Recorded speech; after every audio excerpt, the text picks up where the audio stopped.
Hello, ladies and gentlemen. Welcome back to another episode here on European Confessions. The following story that you're going to be listening to, it comes from a translation of a message that I received. The translation reads like this.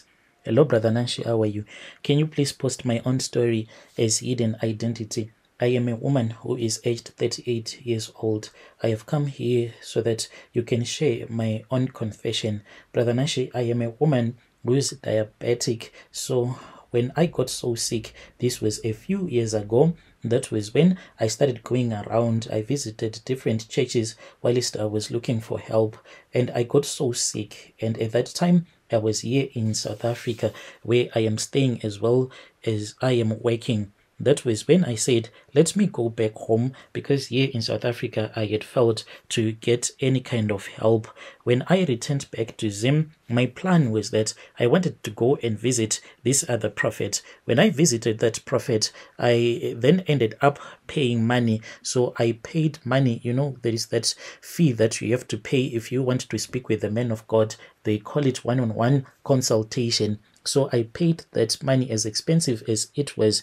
Then I had a consultation with the prophet. After I had a consultation with the prophet then told me that you are very beautiful. And when he said that I was really beautiful and attractive, from there on, I started to see that I was now developing feelings for him. And he then asked, and he told me that the reason as to why I was struggling in life and I was always sick and I was unable to fall pregnant, it was because there was something that was blocking my womb. He said that there was big, huge fat that was blocking my womb, such that I will never be able to fall pregnant ever, like in my life. So I then returned back to South Africa, but me and the prophet, we were now talking with each other. The prophet then told me that we had to communicate via his ghost account. So he has this other ghost account that I was communicating with him.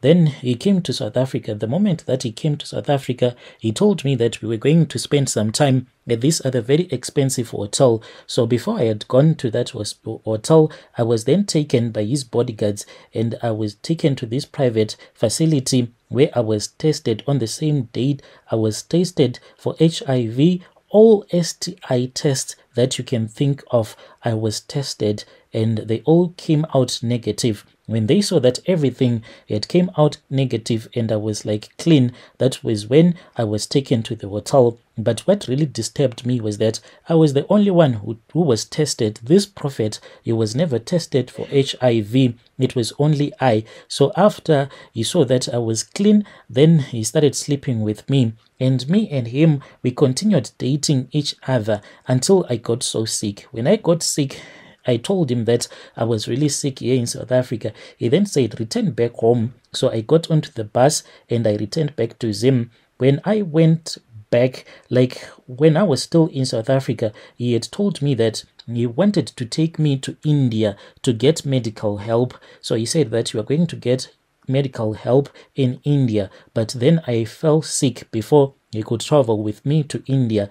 Then when I was in Zim, when I met him, because like this man of God in Harare, I don't know how many houses he has. Some of these properties, the wife does not even know that he has all of these houses that are dotted all over Harare. So at those houses, the women that are staying there, they are like his mistresses. So I was then taken to one of the house which one of his mistress is staying at. And then we were told that since we were both dating the prophet, we were supposed to stay with each other and we were not supposed to argue or to quarrel. We were supposed to be okay with each other. Then we started staying with each other, me and that woman who was also dating the prophet.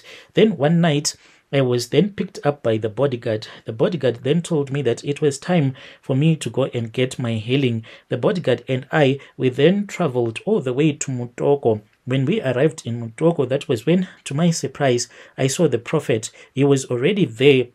What surprised me was that the prophet, he was also receiving his consultation with the traditional healer. I was shocked because I was like, man of God, how come, men of God, at a traditional healer's house? How come, men of God, you are consulting with a traditional healer? whilst he was consulting with a traditional healer, he was staying in this other room, which was very special and VIP. So this prophet, what will happen to him is that he would only get out when it was dark to freshen up. During the day, he was always locked indoors because he did not want other people to see that even the man of God, it goes and consult with a traditional healer. Then there was one night when the man of God called me. He called me and he told me that by his traditional healer, he had been given some charms, and these charms, they were the ones that were going to help me so that the fat that was covering my womb can be removed so that I can fall pregnant again. So I looked at the prophet and I saw that he was holding this wooden plate, and inside this wooden plate, it was filled with blood. The man of God then undressed himself. When he had undressed himself, he then started inserting his manhood inside that clay plate that was full of blood until his entire manhood was covered in blood. It was red, blood red. He then told me that I had to sleep on this other reed mat. So I slept, and he came and he mounted me and we started making love. As we were making love, that was when I felt a sharp pain in my womb. It was as if when he was pulling his manhood out, he was also pulling with it my womb. And after that, that was when he said, "Look, come and see." That was when I got up and I looked between my legs and I saw that there was this big white fat that had came out of my private parts, and I knew that indeed this was what had been blocking me from falling pregnant. When I saw that this is what had happened, immediately, Brother Nashi, I started to bleed, and I saw that I was on my period, and for the first time in my life, I was having a normal period.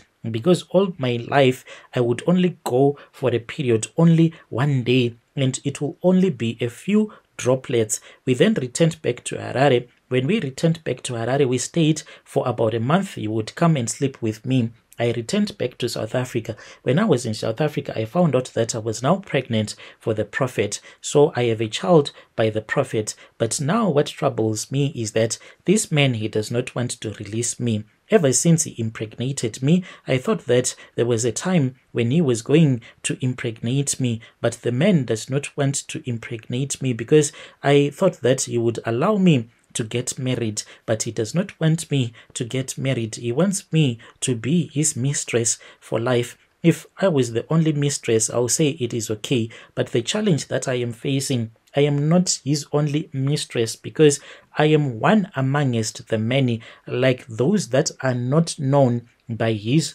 wife, the prophetess. We are four of us. The wife does not know that there are four other mistresses. The wife only knows that there is only one mistress. She is like the official one who is known by the whole family and has been acknowledged by the prophet's wife. So it really sucks to know that I have a baby by the prophet, but I will never be acknowledged by his wife. Me and the other mistresses, we do talk together and we have kids, but we are not acknowledged. We are unofficial mistresses. So I have come here on your platform because I want your listeners to give me their own opinions. I'll be following through in the comment section. Dear listeners, right there was a message that was sent to me by one of our listeners. Strange things indeed, they do happen in this world. Yo.